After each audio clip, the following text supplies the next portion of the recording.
Góðan daginn, ég býð ykkur velkomin til fundar í sveitarstjórnarnúmer 242 og segi hér með fund settan.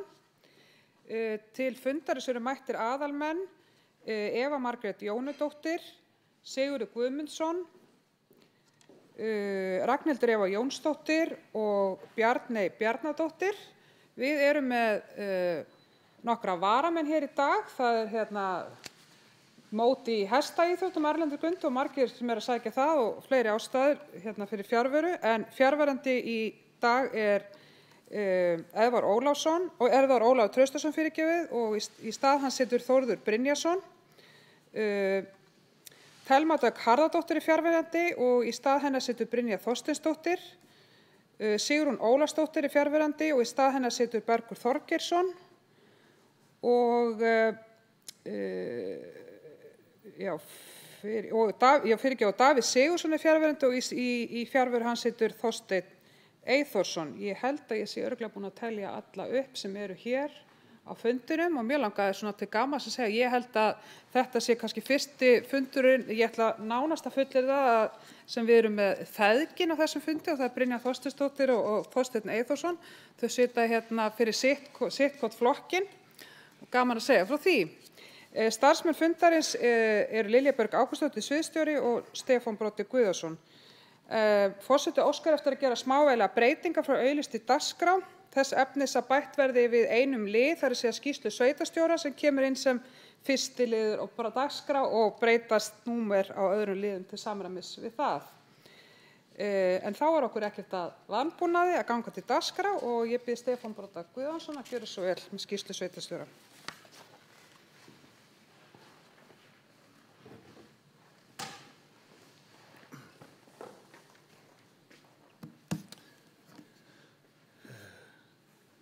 Forseti, sveitarstjórnarfulltrúar, íbúar borgarbyggðar og aðrir góðir áheyrendur. Nú að hefjast fyrsti fundur sveitarstjórnar eftir hlé í júlí. Fastanefndir sveitarfélagsins tóku sér sömuleiðis frí frá fundum í júlí en taka nú upp þráðinn í ágúst. Stærstu vinnustaðarnir sömuleiðis að hefja störf nú seinni hluta mánaðarins en 500 börn að mæta í grunnskóla víða sveitarfélagið. Það þó ekki þannig að starfsemi sveitarfélagsins eða störf sveitarstjórnar fólks hafi legið í dvala í júlí. Byggðaráð fór með fullnar afgreiðsluheimild milli funda sveitarstjórnar og byggðaráð fundaði alls 6 sinnum á milli funda sveitarstjórnar. Fundargerðir þeirra funda verða lagðar fram til umræðu hér á eftir. Hjá starfsfólki sveitarfélagsins og öðrum íbúum líður nú brátt að lokum sumarleyfa þó sumarið sé auðvitað enn í algleymi. Veður blíða svona síðustu daga og sumarhiti í kortunum, ekkert lát á umferð um sveitarfélagið og sögulega nú ágúst til dæmis litlu minni heldur en júlímánuður þegar kemur að heimsóknum ferðafólks. En mér langar að byrja þessa umfjölluna, mér langar að fjalla þessi mál sem hafa kannski verið tekið kannski mest af mínum tíma og mér efst í huga að undanförnu. Og þess vegna vil ég byrja þessa skýrslu á umfjöllunum drög að samgönguáætlun til ársins 2038 sem lögð hefur verið fram í samráðsgátt stjórnvalda. Nú Borgarbyggð skilaði umsögn sem ég vona að íbúum finnist vönduð. Í grófum dráttum má segja samgönguáætlun bara til upplýsingar skiptist í tvennt, annars vegar frá 2024 til 2028 sem svo kallað aðgerðaáætlunar tímabil og svo til 2038 sem þá langtíma áætlun í samgöngumálum. Nú, ég held að megi segja að í grófum dráttum þá færi langtíma áætlunin Borgarbyggð nær höfuðborgarsvæðinu. Sundabraut heldur áfram að krafti, tvöföldun Hvalfjarðarganga er á lista ganga framkvæmda. Nú 2+1, einn vegur frá Hvalfjarðargöngum til Borgarness og nú þetta nýbúið að tvöfalda á Kjalarnesinu og síðan eru á langtímaáætlun hjáleið þjóðvegar 1 Borgarness og nýlega Snæfellsnesvegar og frá þær framkvæmdir hafa verið færðar framar í áætlun heldur en áður var enda metnar mjög arðbærar þjóðhagslegu tilliti. En hvað á ég við með að þetta færi Borgarbyggðinni nær höfuðborgarsvæðinu að bara tökum sem dæmi ef við notum Google Maps til leiðsagnar þá mun ferðalagi milli Borgarness og Reykjavíkur taka sirkabát jafn langan tíma eftir þessar breytingar og það tekur í dag að fara á milli Selfoss og Reykjavíkur. Þá miða við það að keyra suður, leggja, fá sér sæti á bekk í Alþingisgarðinum.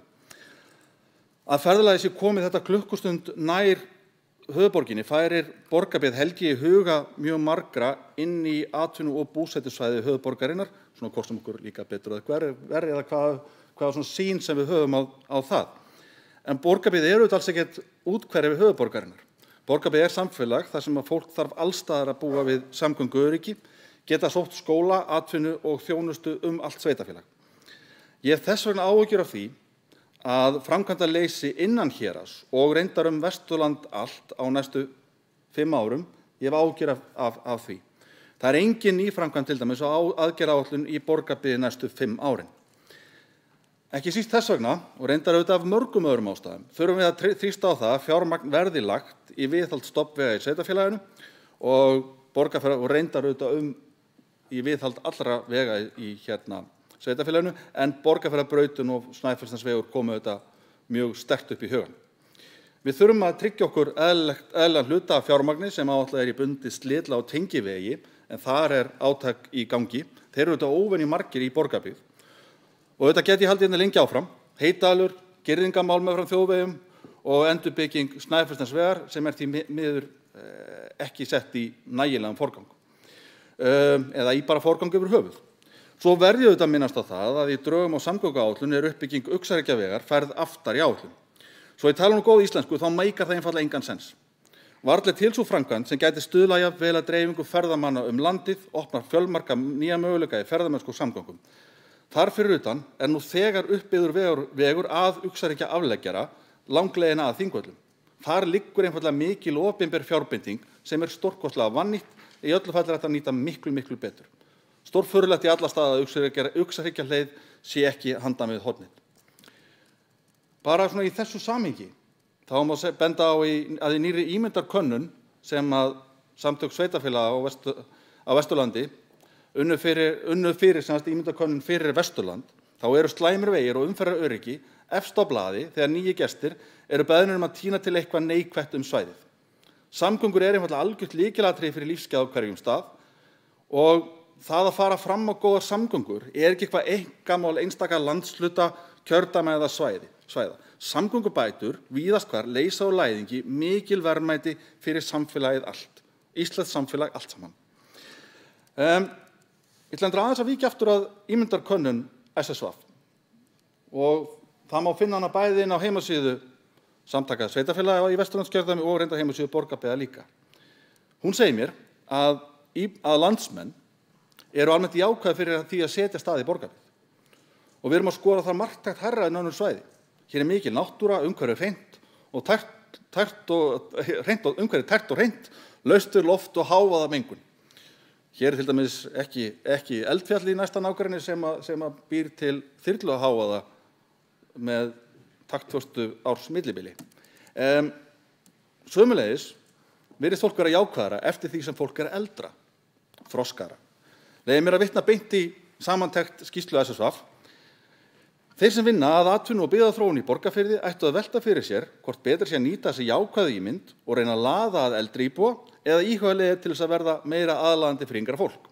Og ég segi eins og stundum ofta áður, það bara bæði betra. Vonandi erum við að mæta unga fólkinu. Við getum allavega staðið í því að bjóða börnum leikskólavist fyrr heldur en víðast hvar mögulegt á höfuðborgarsvæðinu sem dæmi. Skólarnir okkar í gegnum öll skólastig eru góðir og möguleikum til fjölbreyttrar atvinnustarfsemi fjölgar ekki síst með betri samgöngum. Það eins og við sem við getum gert betur og við tökum það til okkar. Ferðamenn eru sömuleiðis að heimsækja Borgarbyggð í leit að náttúrufegurð, útivist, hreinu og fögru umhverfi og þeir sjá tækifæri í uppbyggingu og afþreyingu. En takum leið mjög fagnandi þeirri þróun sem hefur átt sér stað til dæmis í matarmenningu og bara í menningarstarfsemi yfir höfuð. En þetta staðan. Þetta okkar styrkleikar og okkar tækifæri. Leiðin að lífsgæðum í Borgarbyggð að byggja á þeim styrkleikum sem við höfum, algilt allan heim, byggja á styrkleikunum. Þannig sköpuðu sem mest virði, hvort sem það fjárhagslegt eða félagslegt, virði í mannlífi og atvinnulífi. Nú drög að skipulagsramma fyrir Brákarey eru tilbúin og hafa verið kynnt fyrir byggðaráði og sveitarstjórnarfólki. Mér heyrist að einum rómi hafi þeim hafi litist vel á tillögurnar og mér var falið að kynna þær fyrir eigandum fasteigna og rekstraraðilum í Brákarey. Það mikilvægt að þetta samtal sé milliliðalaust og við höfum náð að funda með þeim velflestum og mitt mat að þeir fundir hafi gengið vel. Ég get verið að segja fyrir mitt leyti að ég get ekki beðið eftir því að við getum farið að kynna fyrir íbúum skipuleggja og loks framkvæma í Brákarey. En kannski best á þessum tímapunkti að hafa ekki frekar orðum það en biðin styttist. Ég reikna síðan með því að sveitarfélag haldi áfram með skipulag í neðri bænum. Í gangi skipulagsvinna sem kallast Sögutorgin með þátttöku íbúa og snýst svæðið frá Skallagrímsgarði að Brákarey. Þar safnað saman áherslum íbúa og verða unnar frumtillögur. Hvet íbúa til að fylgjast með þessari vinnu og taka þátt. Byggðaráð ávarpaði þá á fundi sínum í síðustu viku að ráðstafa fjármagni í að hefjast deiliskipulagningu á svæðinu árum 2024 og ég held að það sé tímabært. Mér langar líka að segja ykkur frá öðru verkefni sem ég býsna spenntur fyrir, en Byggðaráð hefur samþykkt að stofna starfshóp að kortleggja tækifærin í þéttbýli borgarbyggðar, það er þéttbýli utan Borgarness. Þarna fyrst og fremst verið að horfa til 5 kjarna, Bifrastar, Hvanneyrar, Kleppjárnsreykja, Reykholts og Varmalands. Allt saman sögulegir skólastæðir í héraðinu, mikið land og byggingar í opinberri eigu og svo framvegis.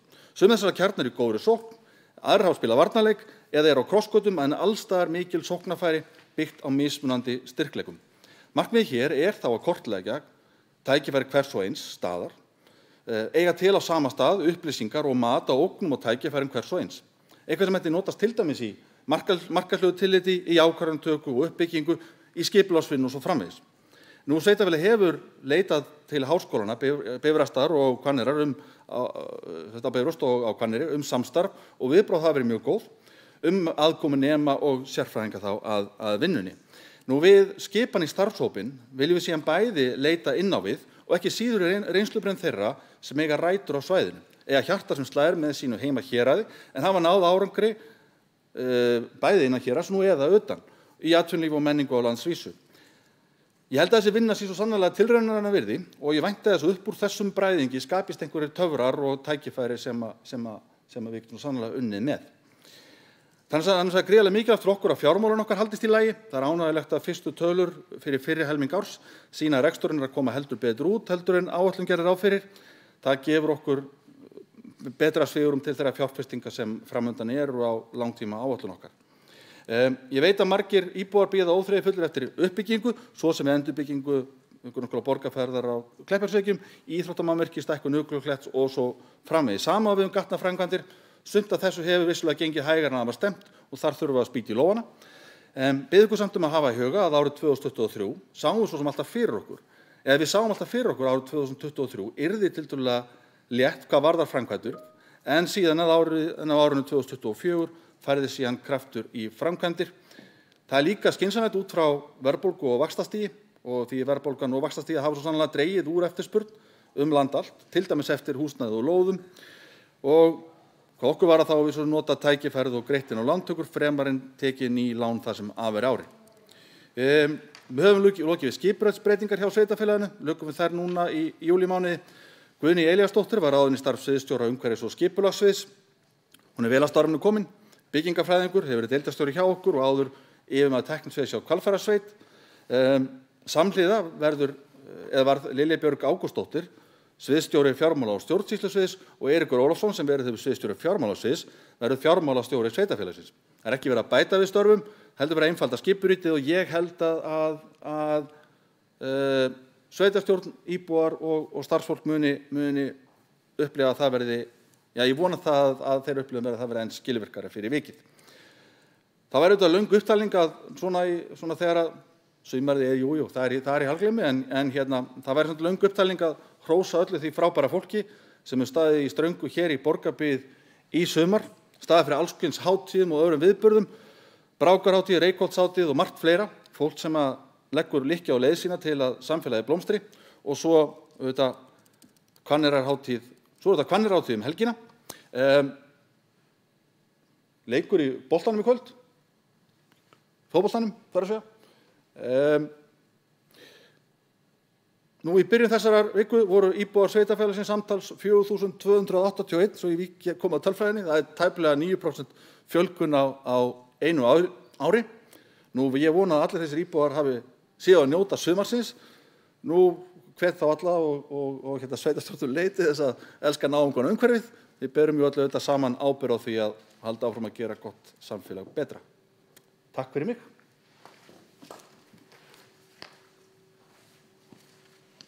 Þakkum sveitarstjóra fyrir góða yfirferð. Það margt að vera í sveitarfélaginu okkar.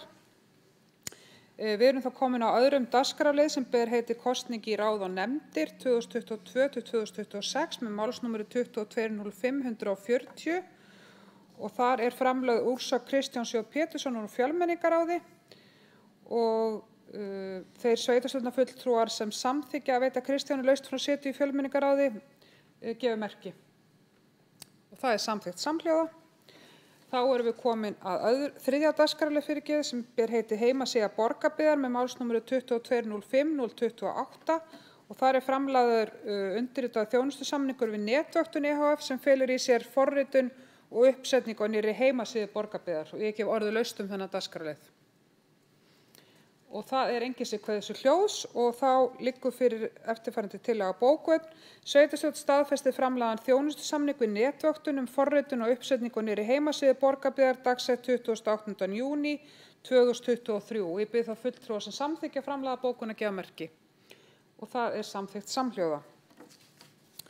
Fjórði afgreiðsluliður á dagskrá ber heiti beiðni umsókn breyting á urðunarstað í Fíflholtum með málsnúmeri 2307-031 og það afgreiðsla frá fundi skipulags- og byggingarnefndar nr. 55 og þar segir í bókun nefndarinnar skipulags- og byggingarnefnd gerir ekki athugasemd við fyrirhugaða nýja urðunarrein í Fíflholtum á Mýrum og vísa til endanlegrar afgreiðslu hjá sveitarstjórn.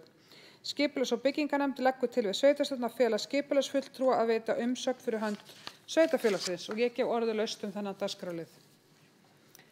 Og það enginn sem kveður sig hljóðs og þá liggur fyrir tillaga að bókun sem svohljóðandi sveitarstjórn gerir ekki athugasemd við fyrirhugaða nýja urðunarrein í Fíflholtum á Mýrum og felur skipulagsfulltrúa að veita umsögn fyrir hönd sveitarfélagsins og ég bið þá fulltrúa sem samþykkja framkomna bókun að gefa merki.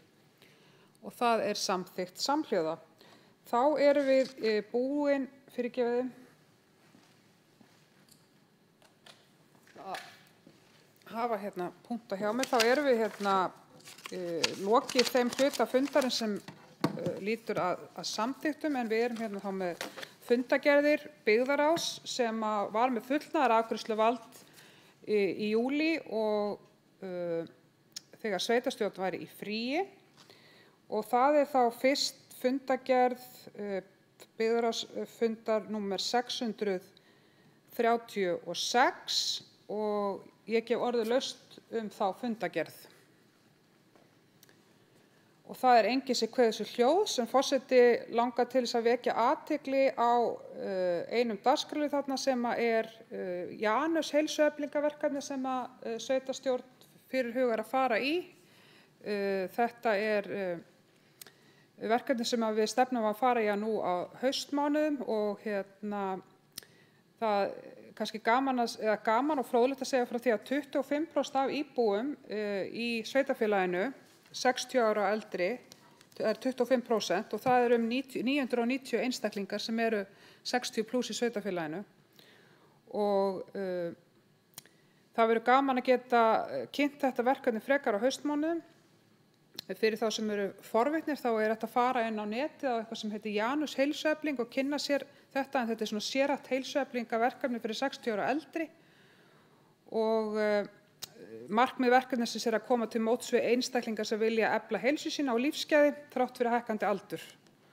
Og rannsóknir á verkefninu hafa sýnt fram að hægt að seinka því að einstaklingar þurfa að flytja á dvalar- eða hjúkrunarheimili og eins og áður sagði þá vorustu til þess að geta kynnt þetta enn frekar nú á haustmánuðum.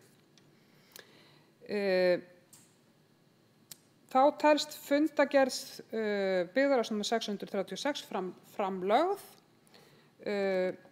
Næsta dagskrá sjötti liður, það byggðarráðs fundi nr. 637 og ég gef orðið laust þá fundagerð. Og það Ragnhildur Eva hefur óskað eftir að taka til máls. Gjörðu svo vel, Ragnhildur.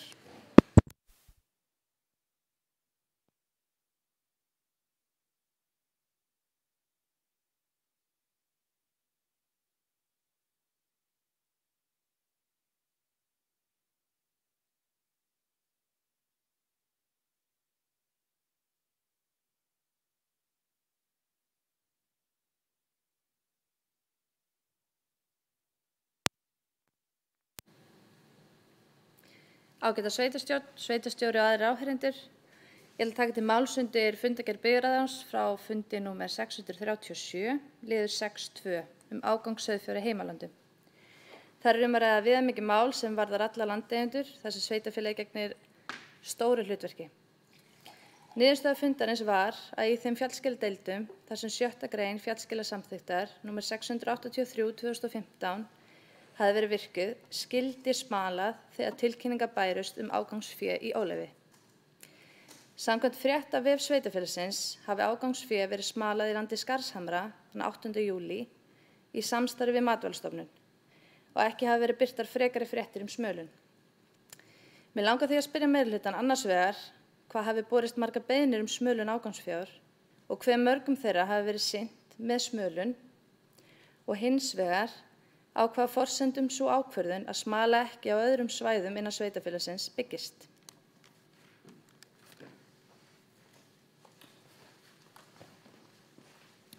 Takk fyrir það, Ragnhildur. Og orðið ennþá laust þessa fundargerð.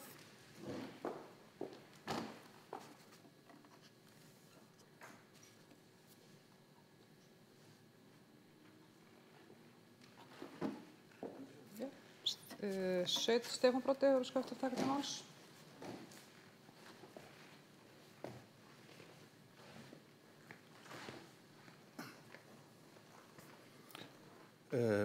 Já, forseti. Takk fyrir þessa fyrirspurn. Nú hef ég ekki nákvæmt bara til að svara spurningunum, þá hef ég ekki nákvæmt tölu yfir þann fjölda beiðna sem hefur komið. Það að taka fram að beiðnum hefur ekki verið nema á þeim svæðum þar sem ekki að ræða að þessi grein fjallskilasamþykktar hefur verið virkjuð. Annars staðar hefur þessi á þeim svæðum nema fyrir utan þetta tiltekna svæði sem þá það sem samþykkt hefur virkjuð, þar hefur verið hafnað á grundvelli þess. Öðrum hefur ekki verið hafnað. Það er rétt að það fór fram smölun 8. júlí og ég held að ég megi segja að það hafi gengið vel og þar smöluðust 60 kindur, bæði kindur og lömb. Það var unnið í samstarfi eins og kom fram í tilkynningu. Það var unnið í samstarfi við Matvælastofnun. Ég vil kannski svara á þann hátt að það má segja að við höfum átt gott samtal við Matvælastofnun í framhaldinu, en það er ákveðin áhöld verkaskiptingu okkar og Matvælastofnunar og við skalum viðurkenna það að við erum í raun og veru eina sveitarfélagið sem að bregðast við með þessum hætti og ég held við höfum gert það hafi verið svona árangursríkur, það hafi borið árangur, en það má kannski segja að vegna þessarar umræðu eða holda segja meira verkaskiptinguna höfum við ekki brugðist við með sama hætti. En við höfum verið að fá erindin og þau eru til skoðunar og málin standa þannig. Þannig að, já, takk. Takk fyrir það. Stefán Broddi, orðið ennþá laust fundargerð byggðarráðs númer 637. Og það ekki fleiri sem kveða sér hljóðs og þá telst hún framlögð. Þá erum við komin á dagskrárlið númer 7 sem er fundargerð byggðarráðs frá fundi númer 638 og ég gef orðið laust þá fundargerð og það enginn sem kveður sér hljóðs. Forseti vill vekja athygli á 7. lið á dagskrá sem er Brákari framtíðarskipulag. Sveitarstjóri fór örlítið yfir það áðan, það kannski ágætt bara aðeins að upplýsa það. Það segir í bókun byggðarráðs að byggðarráð telji að þessar tillögur sem séu komnar fram séu spennandi framtíðarsýn fyrir Brákarey og leið Borgarnes og það uppfylli þau markmið að í Brákarey verði blönduð byggð og starfsemi sem muni laða þessi mannlíf og auka lífsgæði íbúa og byggðarráð lýsti yfir áhuga að festir hafi áframhaldandi aðkomu af því að hugmyndirnar verði að veruleika. Það bara ágætt að geta þess að þegar hefur verið fundað með hluta hagaðila í Brákarey og við höldum því áfram. Okkur fannst mikilvægt að kynna þessi drög sem liggja fyrir hagaðilum og þessi vinna heldur bara áfram núna þétt áfram næstu vikurnar. Þetta stórt og mikið verkefni og mikilvægt að vanda vel til verka. Þá erum við komin að fundargerð byggðarráðs númer 639 sem 8. liður á dagskrá og ég gef orðið laust þá fundargerð. Fyrirgefðu 639 ætlaði ég að segja. Fundargerð númer 639, ég gef orðið laust hana. Og það enginn sem kveður sér hljós. Forseti langar til þess að benda á lið úr þessari dagskrá sem ég veit að margir hafa beðið eftir, en það hugmyndir að stækkun búnings- og salernisaðstöðu í íþróttamiðstöðinni í Borgarnesi og þetta á þeim stað núna að umsjónarmanni fasteigna hefur verið falið að skoða framkvæmdina. Þannig að vonandi getum við farið í þetta sem fyrst. Íþróttamiðstöðin í Borgarnesi mikið notuð og margir bæði íbúar sveitarfélagsins og ferðamenn sem sækja þessa aðstöðu okkar allt árið. Þá telst fundargerð byggðarráðs númer 639 framlögð og við erum komin að dagskrárliður númer 9 á dagskrá sem fundargerð byggðarráðs númer 640 og ég gef orðið laust þá fundargerð og það enginn sem kveður sér hljós og þá telst hún framlögð. Þá erum við komin að dagskrárliður númer 10 sem fundargerð byggðarráðs númer 641 og ég gef orðið laust þá fundargerð og það enginn sem kveður sér hljós. Sveitarstjóri hefur þegar farið yfir liði sem komið fram í þessari fundargerð og það til að mynda umsögn sveitarfélagsins samgönguáætlun og mikilvægt að við fylgjum því vel eftir. Þetta náttúrulega hefur verið sent inn í samráðsgáttina en mikilvægt að sveitarstjórnarfulltrúar og aðrir fái þingmenn kjördæmisins með sér í lið til þess að fylgja þessu eftir.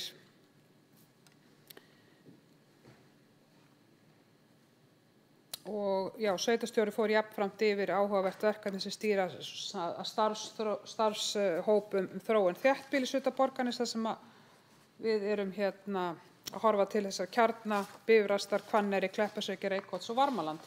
Það áhugavert verkefni. En þá telst fundargerð byggðarráðs númer 640 framlögð og 10. liður á dagskrá fundargerð byggðarráðs frá fundi númer 641 og ég gef orðið laust ég gef orðið laust og það kveður sér enginn hljós og það telst svo fundargerð framlögð. 11. liður á dagskrá fundargerð velferðarnefndar frá Borgarbyggðar frá fundi númer 138. Sú fundargerð var lögð fyrir á síðasta fundi sveitarstjórnar og telst því framlögð hér. Þá ætlar forseti að biðja Evu Margréti Jónadóttur varaforseta að taka við fundarstjórninni þar sem forseti hyggst fara yfir 2 fundargerðir. Það annars vegar fundargerð skipulags- og byggingarnefndar og fundargerð fræðslunefndar þar sem formenn þessara nefnda ekki hér á fundinum í dag en sú sem hér stendur sat þessa fundi báða. Gjörðu svo vel Eva Margrét, taka við fundarstjórn. Við erum þá hér undir lið 12 og mig langar að biðja sveitarstjórnarfulltrúa Guðveigu Eyglódóttur að fara yfir fundargerð að fundi skipulags- og byggingarnefndar númer 55. Gjörðu svo vel Guðveig.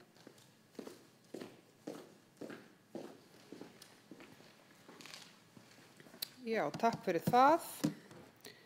Það fundur í skipulags- og byggingarnefnd sem var haldinn þann 1. ágúst síðastliðinn.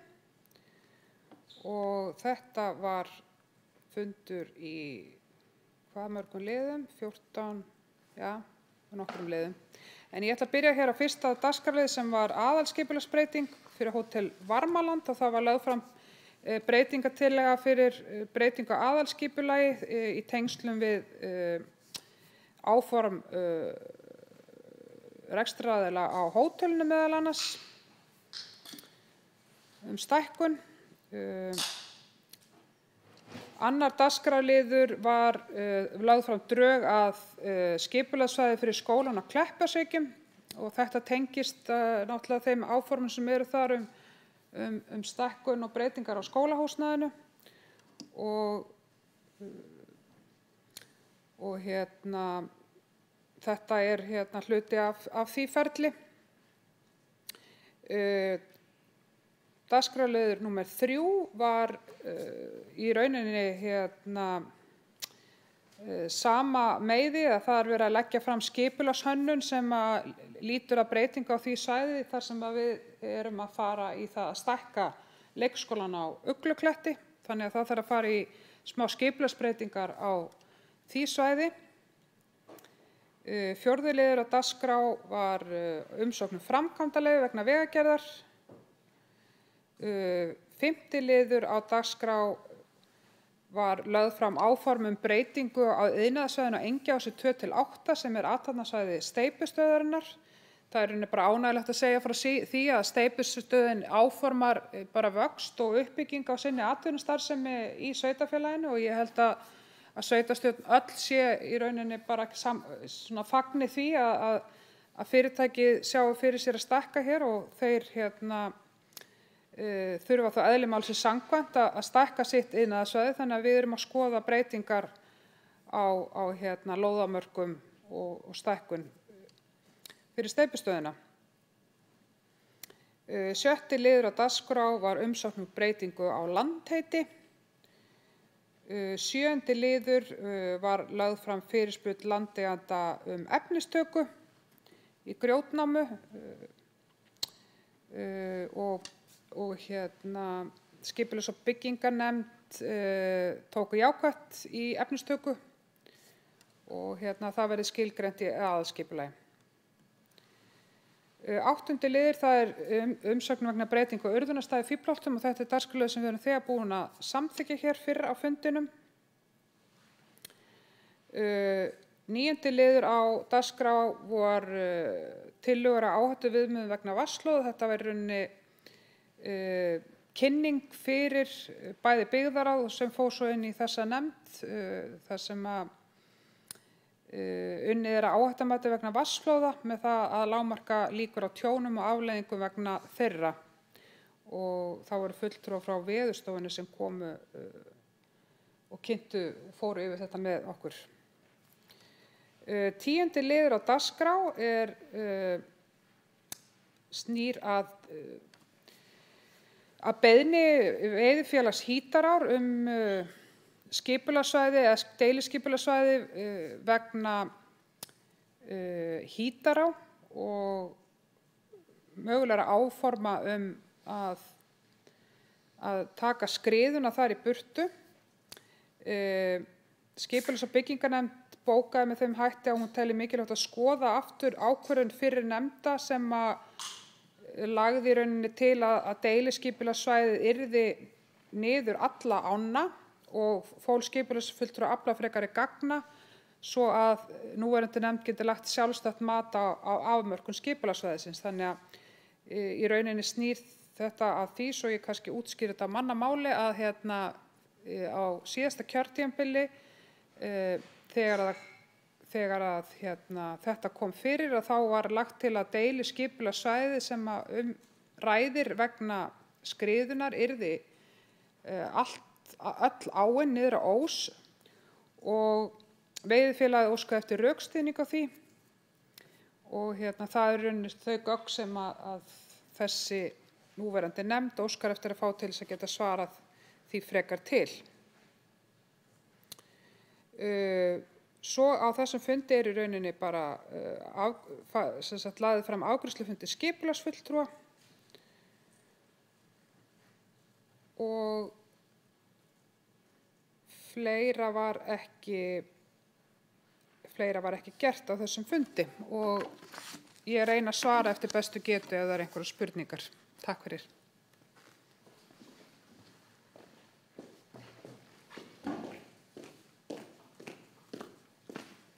Þá er orðið laust þessa fundargerð og ég spyr einhversu hvað þessu hljóðs. Sigurður Guðmundsson, hvað þessu hljóðs, gjörðu svo vel.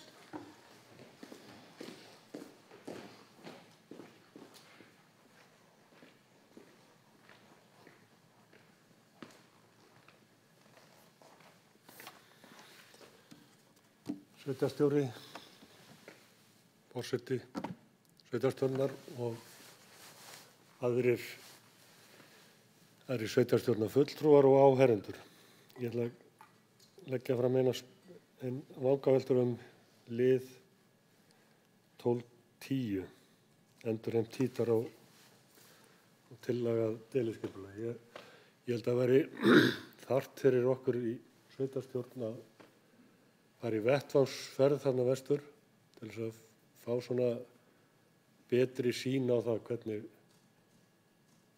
hvað gerðist þarna og með hvaða hætti menn ætla að áforma að endurheimta og hugsanlega fá líka þau sjónarmið sem eru á móti því að gera neitt, sko. Og það er ekki eining í veiðifélaginu það að fara í framkvæmdir og ég persónulega hef svo sem ekkert sett mig inn í það nákvæmlega og ekki heldur skoðað svæðið. Þannig að ég held að það væri mjög fróðlegt fyrir okkur og nefndina, umhverfis- og skipulagsnefnd að fara í vettvangsferð þarna vestur. Það var svona það sem þær vangaveltur sem ég ætla að koma á framfæri.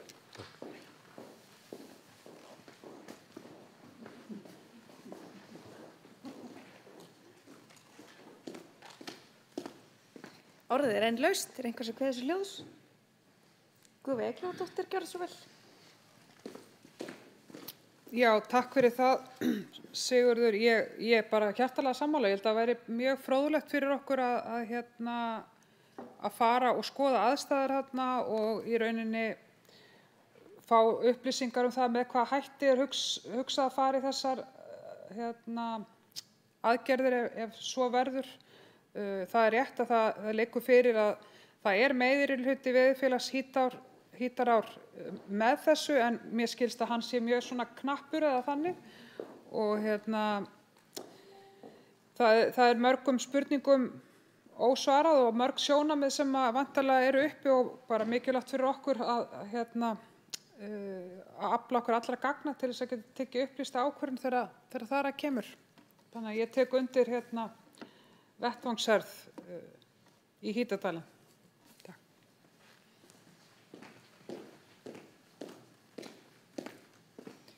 Orðið er enn laust, einhver sem vill hvað þessu hljóðs?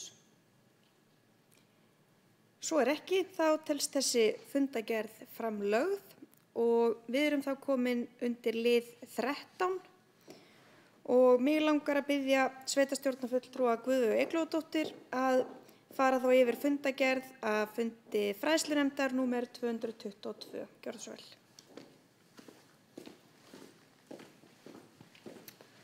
Já, takk fyrir það. Það er fundargerð frá fundi fræðslunefndar sem var haldinn 12. júní síðastliðinn, en fræðslunefnd eins og aðrar nefndir hafa náttúrulega verið mikið í sumarfríi. Fyrsti liður á dagskrá var bara heiti Varmaland nemendafjöldi næsta skólaárs. Þar var farið yfir minnisblað sem eftir íbúafund á þinghamri sem var haldinn með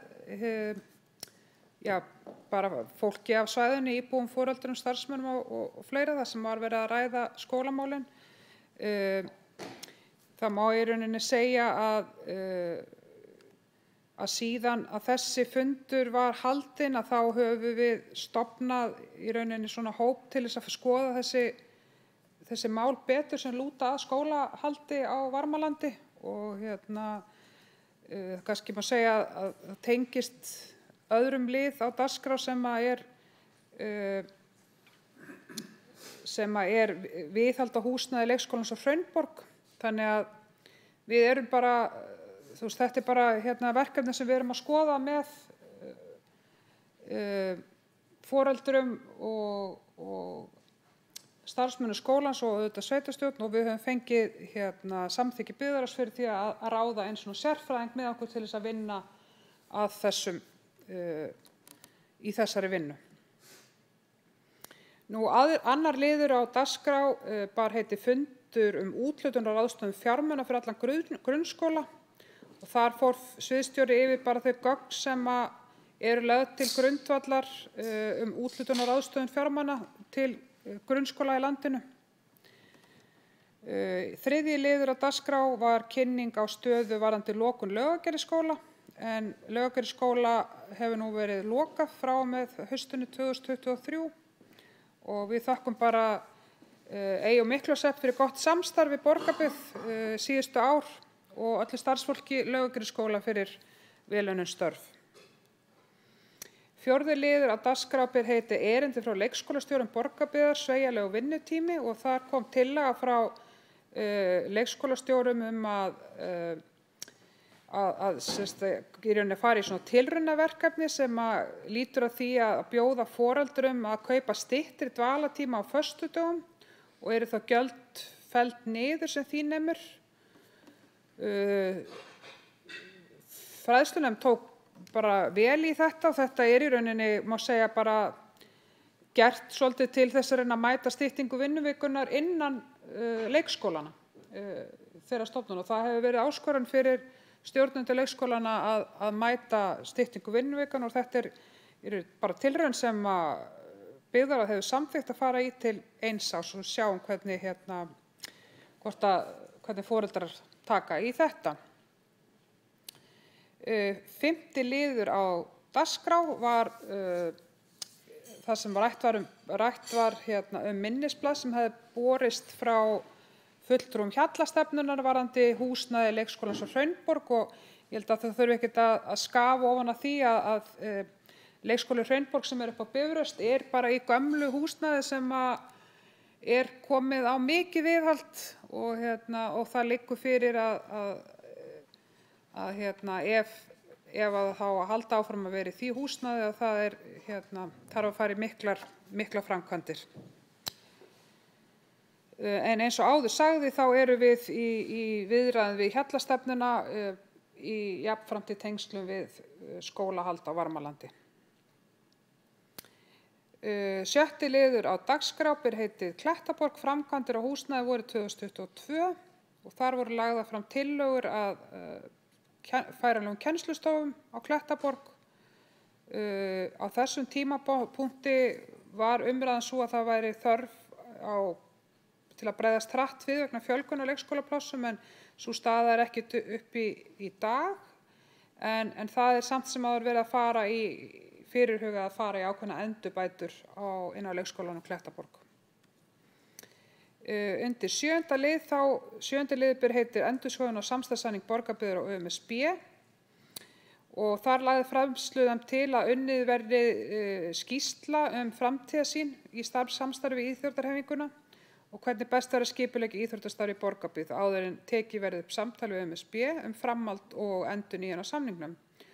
Og fræðslunefndin telur að samningur sem gerður var á sínum tíma sem komið til ára sinna og mikilvægt sé að kanna hvernig best sé að horfa til framtíðar með það að leiðarljósa íþróttastarf í sveitarfélaginu sé með farsælum hætti. Margt gott hefur áunnist með núverandi samningi og hefur hann verið til mikilla bóta fyrir íþróttastarf í sveitarfélaginu. Og það má segja að þessi samningur sem ræður var komið á 2013 eða 2014 minnir mig og bara eðlilegt að hann sé skoðaður út frá öllum þáttum hvernig hefur gengið og það svo vinna sem verið að fara í núna. 8. og síðasti liður á dagskrá var þá að fara yfir verklagsreglur frístund í Borgarbyggð og þar sem að sviðsstjórar fjölskyldusviðs var falið að koma með tillögur að breytingu á mönnun og öðrum þáttum í verklagsreglum fyrir næsta fund fræðslunefndar. En fleira var ekki gert á þessum fundi. Takk fyrir.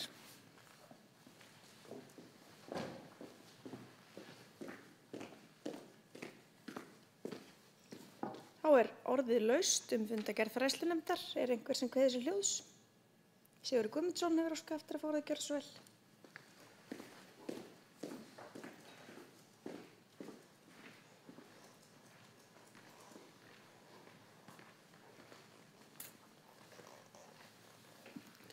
Já, ég klikkaði áðan. Varaforseti, sveitarstjóri, aðrir sveitarstjórnarfulltrúar og aðrir áhöfnur. Ég ætlaði aðeins að leggja fram spurningu í sambandi við lið 13.3, Laugagerðisskóla og lokun á honum. Hérna,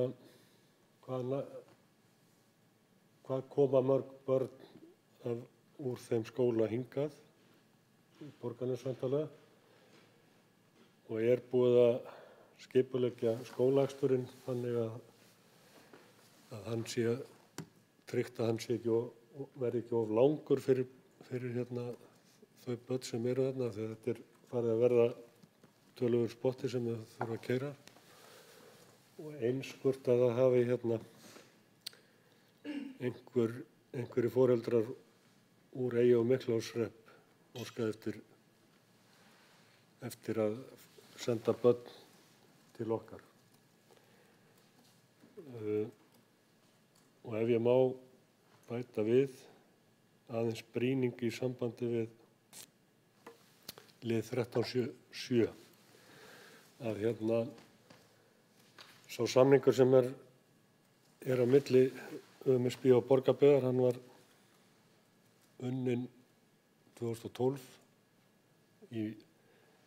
þar sem var farið í mjög mikla stefnumótunarvinnu með íþróttahreyfingunni og íþróttafélögunum í öllu sveitarfélaginu, og ég vil svona bara brýna þá sem að koma að þeirri vinnu að endurskoða að þetta þarf að gerast í mjög góðu samstarfi við UMSB og íþróttahreyfingunum líka. Þetta verði ekki svona vinna sem að kemur ofan frá pólitíkinu niður. Það þarf svona að vinnast í góðu samstarfi. Takk fyrir.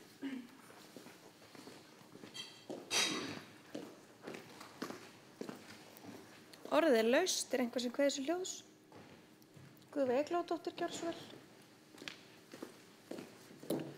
Já, takk fyrir það, Sigurður. Ég kannski reyna að svara þessu varðandi Laugagerðisskóla með, þetta er svona svolítið án ábyrgðar, með minnir að það séu 4 börn. Ég verð ekki dregin til saka ef þessi tala er röng hjá mér, en með minnir að það sé talan, og það var í rauninni gert ráð fyrir því að þau börn sem hafa lögheimili í Borgarbyggð munu koma í grunnskólann í Borgarnes, en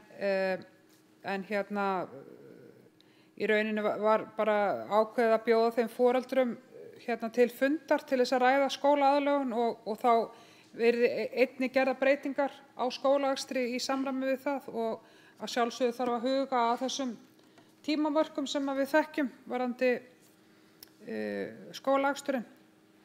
Og ég langar bara, ég tek undir það sem Sigurður segir varðandi þessa í rauninni yfirferðarsamningu við UMSB. Það er náttúrulega bara lykilatriði að hann sé gerður í góðu samstarfi við UMSB og bara íþróttahreyfinguna í heild sinni og þær deildir, og ég veit að fulltrúar UMSB eru líka sammála á því að það er ýmislegt sem þarf að uppfæra til samtímans þegar kemur að þessu formi, og við getum gert betur bara með ráðstöfun fjármuni og annað í þessu, þannig að bara algjört lykilatriði að þetta sé gert í góðu samstarfi við alla hagaðila.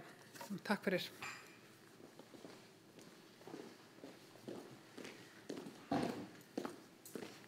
Orðið er laust. Eru fleiri sem kveða sér hljóðs? Svo er ekki, og þá telst þessi fundargerð framlögð, og ég vil þá bjóða forseta sveitarstjórnar Guðveig Eyglóardóttur aftur hér upp. Gjörðu svo vel.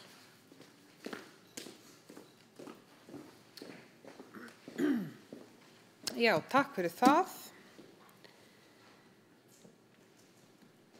Þá er dagskrá sveitarstjórnar tæmd í dag. Ég þakka sveitarstjórnarfulltrúum fyrir góðar umræður og starfsmönnum fyrir sín störf og undirbúning og tæknimanni og áhorfendum, og segi þessum fundi slitið. Takk fyrir.